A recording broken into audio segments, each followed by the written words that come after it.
Terungkap isi handphone mahasiswa tewas di Bali. Inilah sosok yang ngotot bersihkan TKP. Apa alasannya? Kasus kematian mahasiswa di Bali yang jasadnya ditemukan mengenaskan masih terus diselidiki pihak kepolisian. Keluarga korban pun terus mengungkap informasi terbaru mengenai tewasnya Aldi Sahilatua Nababan. Sebelumnya diwartakan Aldi ditemukan tak bernyawa di kamar kosannya di wilayah Kuta Selatan Kabupaten Badung, Bali pada 18 November 2023. 10 hari berlalu kematian Aldi masih diselimuti misteri. Terlebih saat pertama kali ditemukan, jasad Aldi tampak memilukan dengan kondisi alat kelamin yang pecah dan tubuhnya penuh memar dan lebam. Perihal kematian sang adik, kakak Aldi, Mona Lisa Nababan terus mengaungkan kasus tersebut. Terbaru Mona Lisa pun menuntut pihak kepolisian agar mengungkap penyebab kematian Aldi yang menurutnya janggal. Lebih lanjut, Mona Lisa pun mengungkap kecurigaan keluarga kepada seseorang yang terseret dalam kasus kematian Aldi. Diungkap Mona Lisa, ada satu sosok yang sejak awal kasus aktif berkomunikasi dengan keluarga Aldi.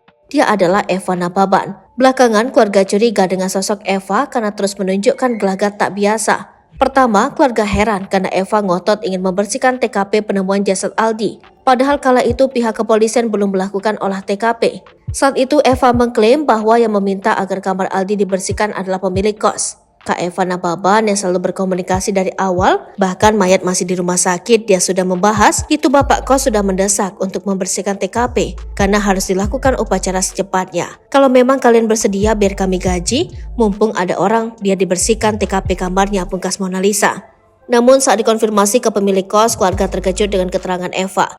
Ternyata pemilik kos tak pernah mendesak siapapun agar kamar Aldi dibersihkan. Pemilik kos malah menunggu polisi guna melakukan olah TKP kasus kematian Aldi. Setelah kita hubungi pihak bapak kos, bahkan bapak kos gak ada menyentuh apapun. Bapak kos masih menunggu polisi karena masih ada garis polisi. Jadi berbeda konfirmasi dari Kak Eva dengan bapak kos, kata Mona Lisa.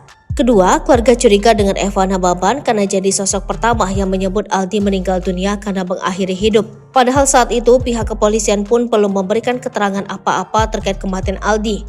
Selanjutnya, keluarga curiga dengan Eva karena mengklaim tahu pesan terakhir dari Aldi untuk keluarga. Sembari menunjukkan bukti foto, Eva mengaku tahu catatan kematian Aldi di ponselnya. Hingga akhirnya terungkap isi ponsel almarhum Aldi yang ternyata menyimpan pesan terakhir untuk sang mama. Heran dengan tabiat Eva, Mona Lisa pun curiga. Terlebih setelah kematian Aldi, Eva disinyalir punya akses bebas mengecek ponsel Aldi yang harusnya jadi ranah penyelidikan kepolisian. Download Tribun X sekarang, menghadirkan lokal menjadi Indonesia.